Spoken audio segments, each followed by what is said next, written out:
الحمد لله رب العالمين والصلاة والسلام على أشرف المرسلين نبينا محمد وعلى آله وصحابته أجمعين. bayan haka yan uwana ɗalibai sauran waɗanda suke tare a wannan wuri, assalamu alaikum wa rahmatullahi wa barakatuhu.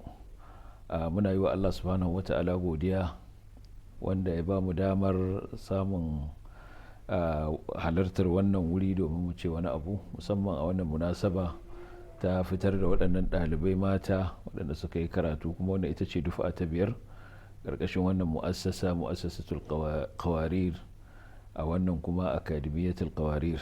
Babu shakka ilimi shine babban abin da yake bambanta ɗan adam da dabba, kuma shine babban abin da ɗan adam yake alfahari da shi, musamman ma ilimin da ya shafi sanin Allah, ya shafi sanin haƙoƙin Allah da haƙoƙin annabawansa da haƙoƙin da suke tsakaninmu da junanmu. Babu shakka wannan ilimi shine a gaba, to kuma duk mutumin da ubangiji subhanahu wata'ala zai masa gaman katar ya samu kansa cikin masu neman irin wannan ilimi, to babu shakka yi wa Allah godiya ba kankanuwa ba, saboda ba karamar baiwa ubangiji ya masa ba. da bai na cewa man salaka tariqan yaltamisu fihi ilman sahala Allahu lahu bihi tariqan ila aljanna.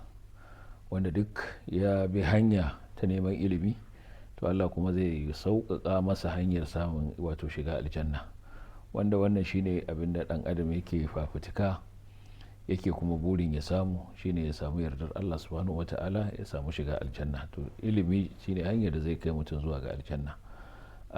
Shi ilimi ana fara shi amma ba a kare shi. Za a fara neman ilimi amma babu kuma lokacin kare shi. An tambayi Imam Ahmad, yaushe ne zaka gama neman ilimi?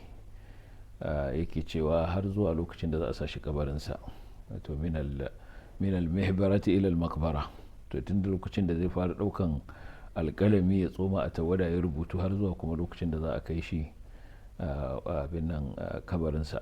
Saboda haka shi ilimi babu ranar kare shi, kuma yana daga cikin ɗabi'ar ilimi ma, duk sanda kake shiga cikinsa lokacin kake ƙara rena wanda kake da shi, kana ƙara zurfi kuma kana ƙara yarda da cewa abinda Allah ya baka na ilimi kaɗan ne har yanzu. wa ma utitu min al-ilmi illa qalila.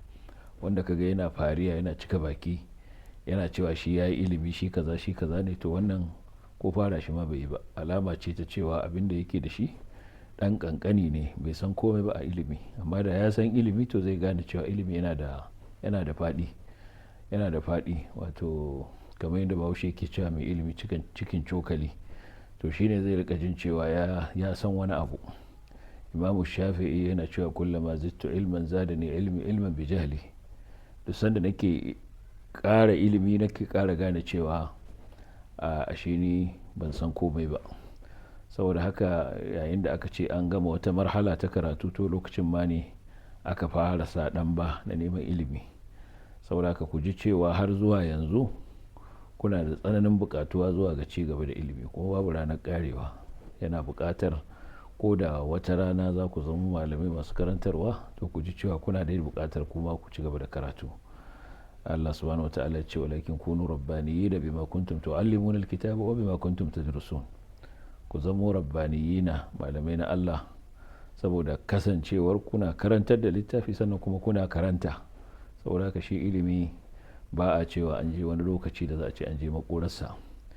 Saboda haka sai dai a yi ta yi iya abin da ubangiji subhanahu wata'ala ya so ya ba mutum a lokacin, shine abin da zai samu. Saboda haka ina muku fatan alkhairi, ina kuma fatan ku sanya ikhlasi a cikin zuciyarku, zama kuna yi neman ilimi ne don ku amfanar da kanku, sannan kuma ku amfanar da waɗanda suke tare da ku. Allah subhanahu wata'ala ya ba ku ilimi mai amfani, ya ba ku ilimin da za ku yi aiki da shi, ya ba ku ilimin da za ku ilmantar da al'umma cikin hikima da kyakkyawan wa'azi, kamar yadda Allah subhanahu wata'ala ya ce ud'u ila sabili rabbika bil hikmati wal mau'izati al hasana wajadilhum billati hiya ahsan.